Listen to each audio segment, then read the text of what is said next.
Hi, dear ones. Starlights. That's my new word. We're all starlights. We're made up of star stuff and we're made up of light. So we're starlights. So not the topic of conversation. For years, I have wanted to do something regular, like a weekly recording podcast deal where it's called Everything I Learned This Week, because I just take in so much information and I love like this idea of like a weekly update. I really hope that I can stick to it. And maybe in the beginning it'll take a second, but eventually we'll get there. So I just started making a note of some things that I wanted to share for this week. Today is Sunday, September 17th, at night. Okay, so okay, do I start there? Okay, so first things first. Maybe a year and a half or 2 years ago, Jason Bashirs was talking about how in his isometric projections, it's this pi-phi ratio where you take an occurrence in history, or like it could be something that happened yesterday, something big. And because we're in a cyclical realm, things come back around. If you disturb, I don't know, what's the word I'm looking for? If you make a wave in the field, then and it's big enough, then it almost has to recur. It's like dropping something in the ocean. It has to ripple, right? So this isometric projection that Jason Bashirs was doing said that on September 23rd, 2023, that there was going to be what he called a fake Carrington event. Some of you listening here may have heard this already, and I put a note in my calendar to remind me at this time, and it was kind of in the back of my mind. But then some really interesting things started happening. One is that Cliff High started talking about something coming up in his data sets. I can tell that Cliff does not listen to Jason Bashirs because there's really no overlap in the languaging. And if anything, I don't listen to Jason Bashirs anymore. Not that I have an issue with him, although I did hear from my friend yesterday that he had lied about his incarceration, which is a bummer because if you fucking lie about one thing, you kind of lie about all the things. But anyway, another story, another time. He said that there would be a fake Carrington event, and then Cliff High, who has his own software that he created in the 90s that basically looks at the human like it's using the internet. It's scanning the internet for emotional output that happens in the form of language, which, go listen to Cliff High if you want to know the details, because this is not what this is about. He says that we generally range from, like, on his scale, from like 3 to 7 or maybe 8. And he said that something has showed up in his data sets that is in the 80s. Okay. So emotional and tension release and build, right? So like something huge, massive. Like he says that 9/11 was in the range of between 3 and 8. So whatever is showing up in his data sets is in the freaking 80s. That's I mean, it's something. So then he starts talking about what's his name? Dick Allgeier, the remote viewer, and how he and his team of remote viewers have been finding, like, they would go in with a target. I don't know if you know how remote viewing works, but as I understand it, you go in with a specific intention, you're given like a coordinate, and then you gather information on what you see inside the field. And when his team of like super, super duper pros were doing this, their target got hijacked by this other thing, like on the side. All of them saw the same thing. Now, I have yet to get an account with Dick Allgaier so I can listen to what that's about, but I heard he and Cliff talking about it yesterday. Anyway, I have so many other things to talk about, but this does seem like it might be important. And, when you've got three really intelligent, well-versed people from completely different angles gathering the same information, or information that correlates and that overlaps, then there's something to really pay attention to.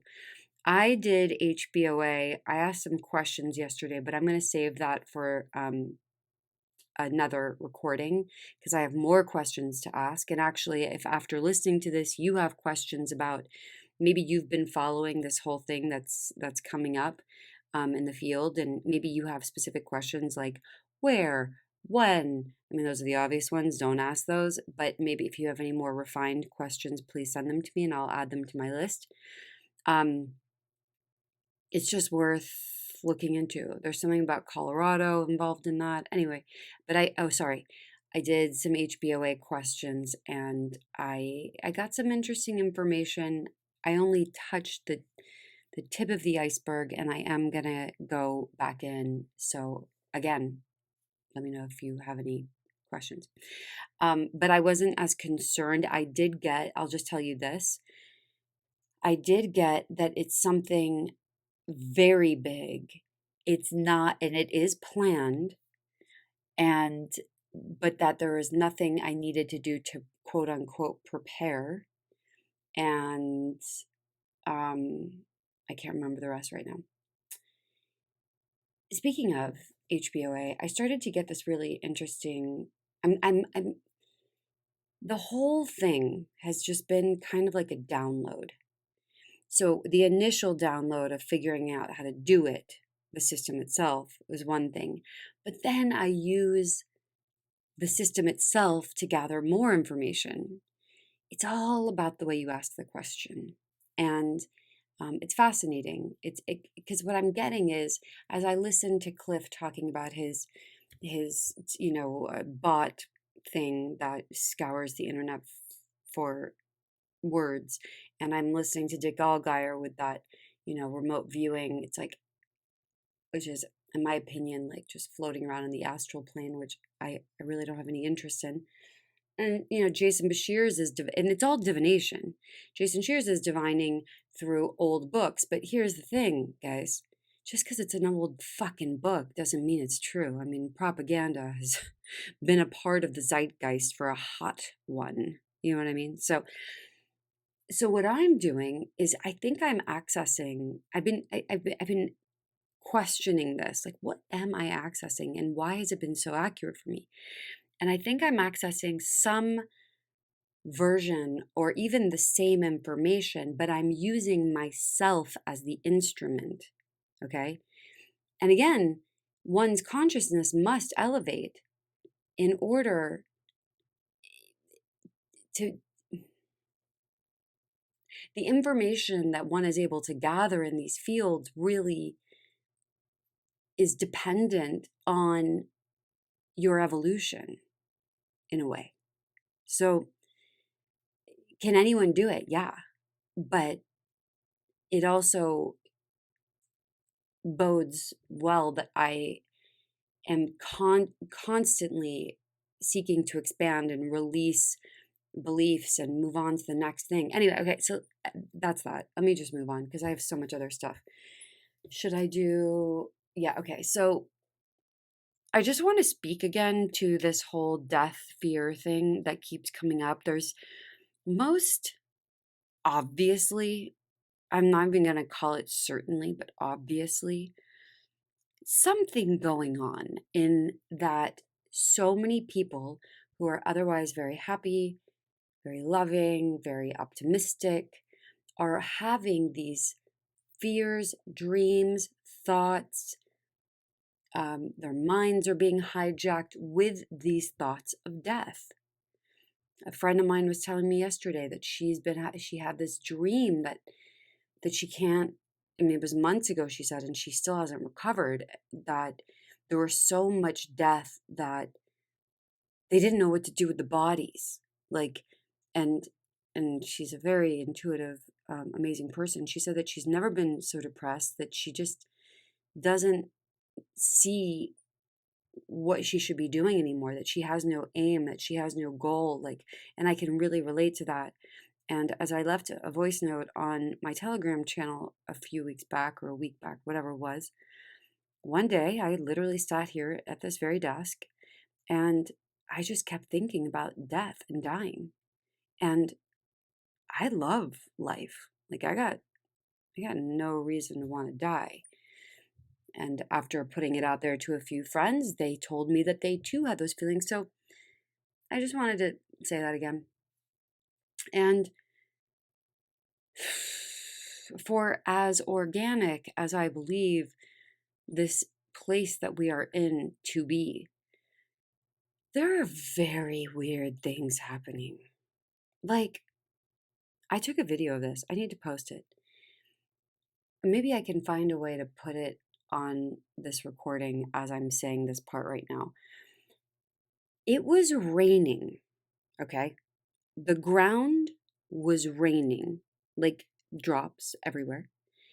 But there was not a cloud in the sky. Or I looked up and there was not like the faintest little tiny, teeny, itty bitty cloud that wasn't even right above me where I was being rained on. So I don't know what the hell that is, but it was fully raining. I mean, not like pouring, but drop, drop, drop, drop, drop, drop, drop. No cloud. Not dropping anywhere else, but like kind of right above me, like a rain cloud. Like I was like Eeyore. You know what I mean? And then this other weird thing happens where when I'm under trees, multiple trees, I thought it was just one tree, but it's not. It's like most trees on this property where I live, the trees rain on me. And this has been happening in the hottest 95-degree weather and in the cooler weather at night during the day. It happens all day long. And there's no sprinklers going. The trees are dripping rain on me. Okay. So for as organic as I believe this place to be, I also cannot seem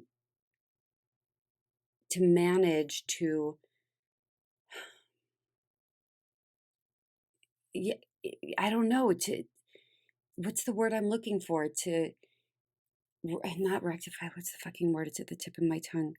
Um, the inorganic versus organic, like simulation versus organic, like there's something that I can't get straight in all that because it's both and it's neither and it's nothing and it's everything.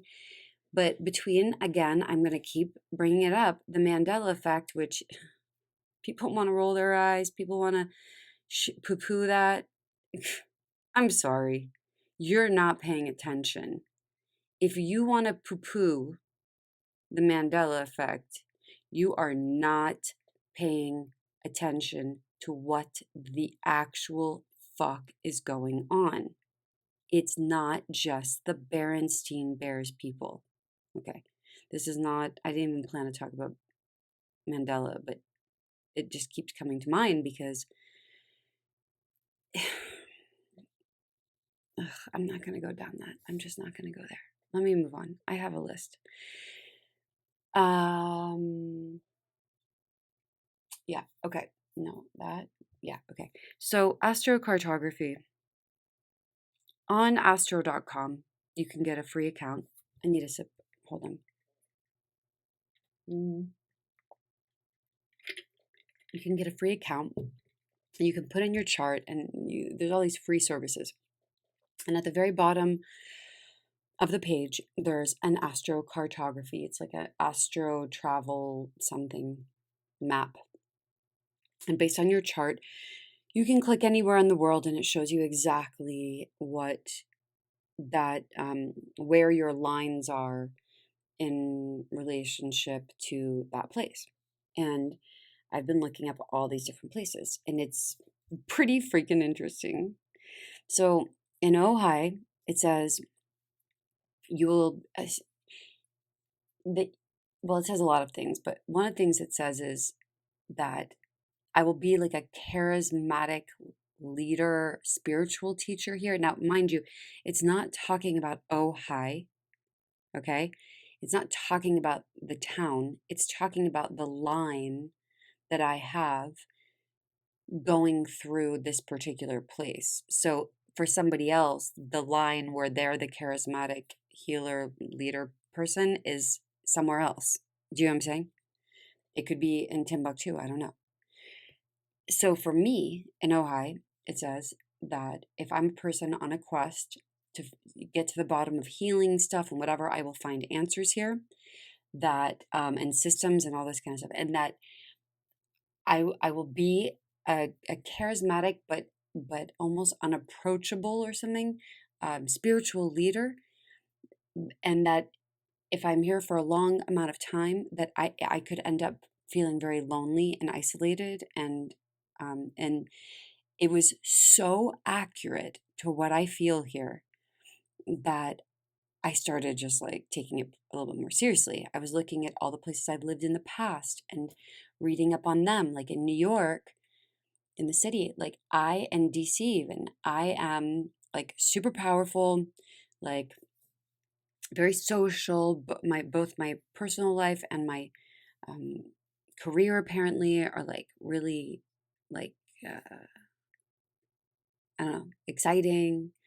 And that was my experience being over there. I just thought that it was an age thing, but whatever.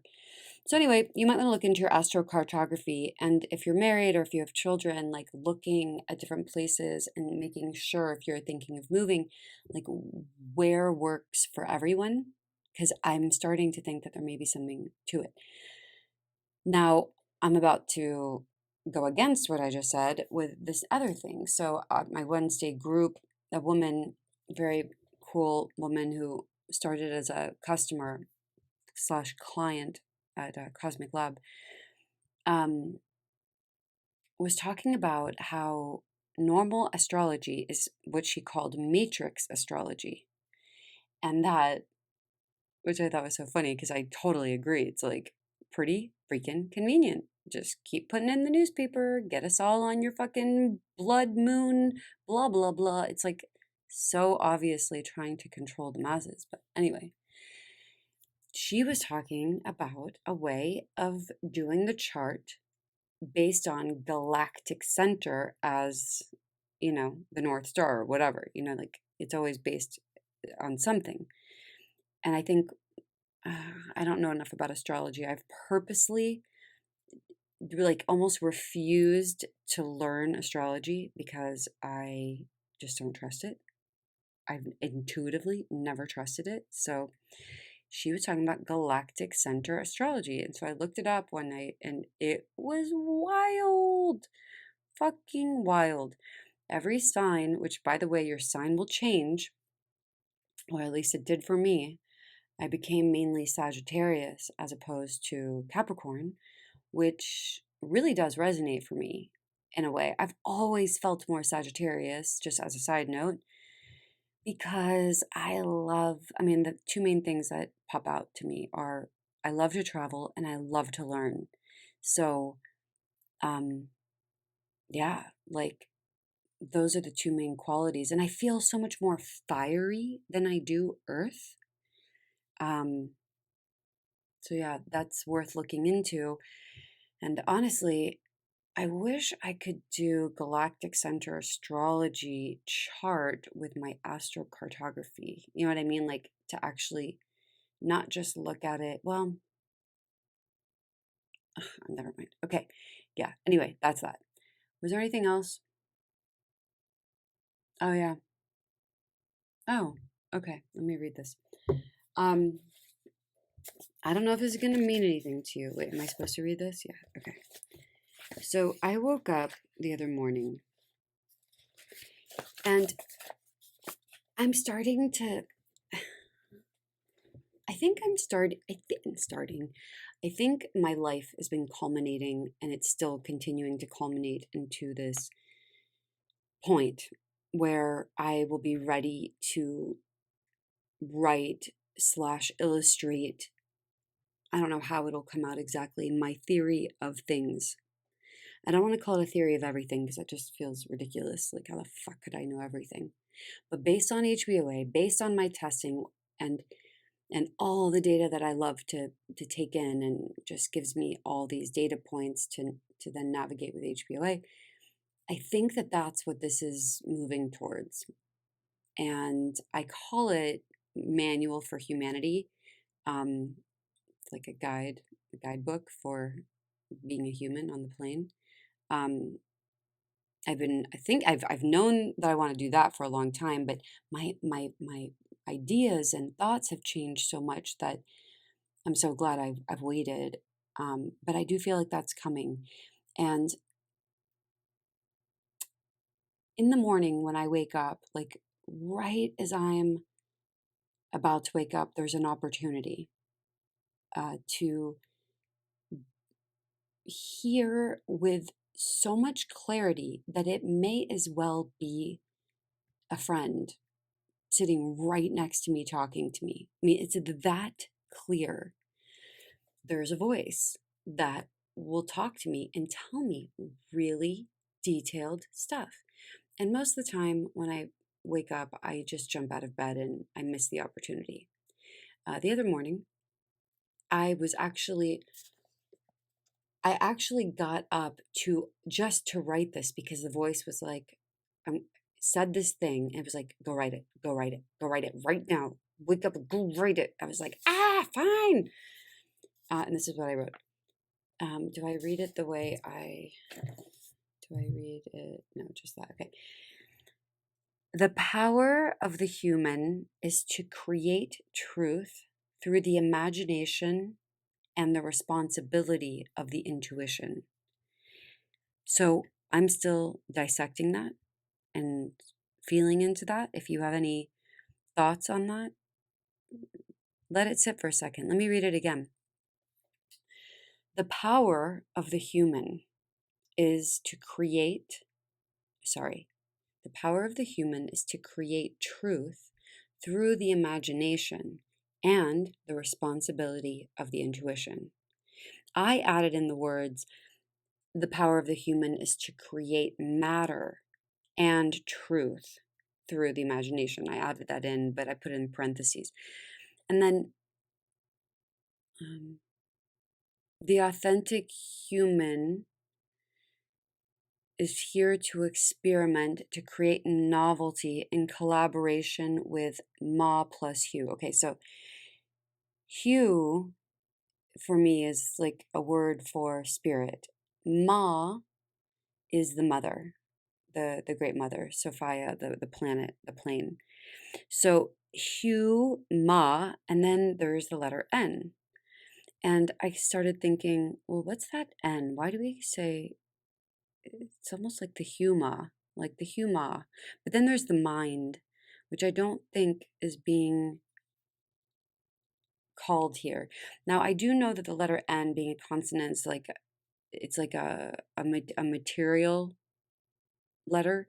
The vowels are spirit letters. And so maybe it's a grounding letter, or maybe it's a letter that somehow represents the mind. Maybe the mind in ancient Greek or some other Hebrew, Sanskrit, I don't fucking know. Maybe the mind actually has a word that starts with the letter N. If you have any information on this, please let me know. Thank you. So anyway, that was that. And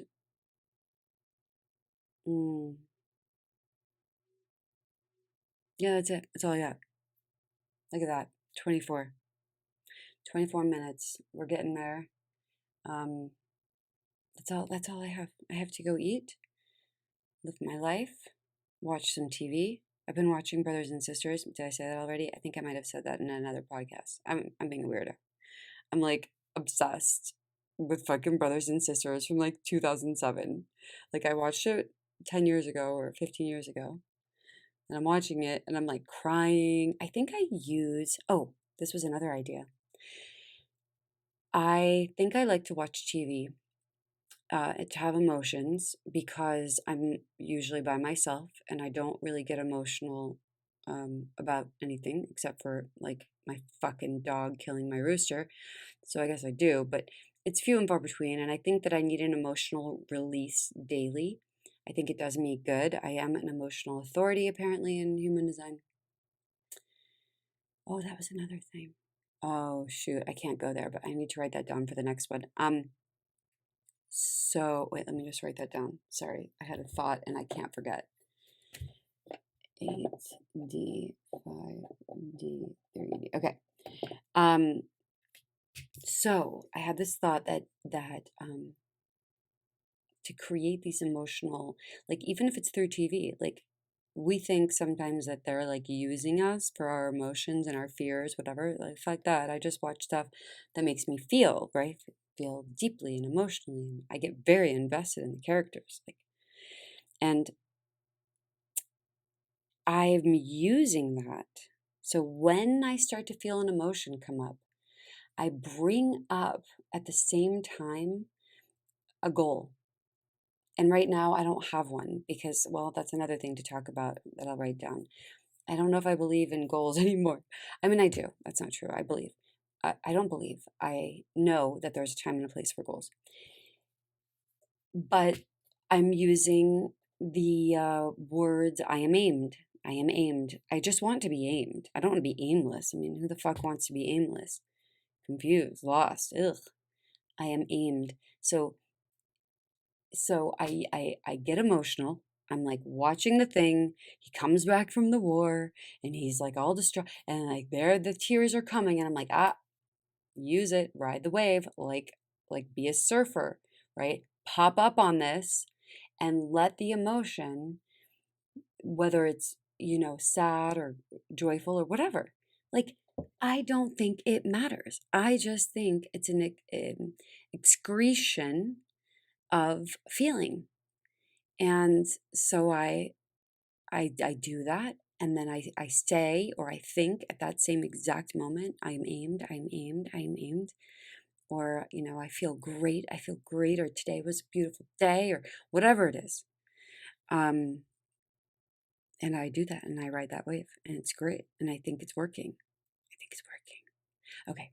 Now I'm really done. We've broken a record, 27 minutes and 55 seconds. Okay. I'm going now. Bye.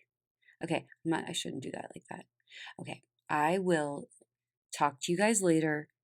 Smell you later. No. I'll have to think of a better sign off. Bye. There was something I forgot. I'm back. Sorry. Sorry, not sorry. Last night when I was testing about this 923 thing, I actually tested the date 924.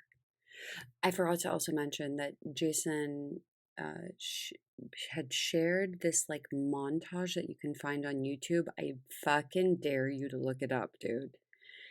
It's like 50 examples of how 9 and 23 or 9-23 or 9:23 p.m. or a.m.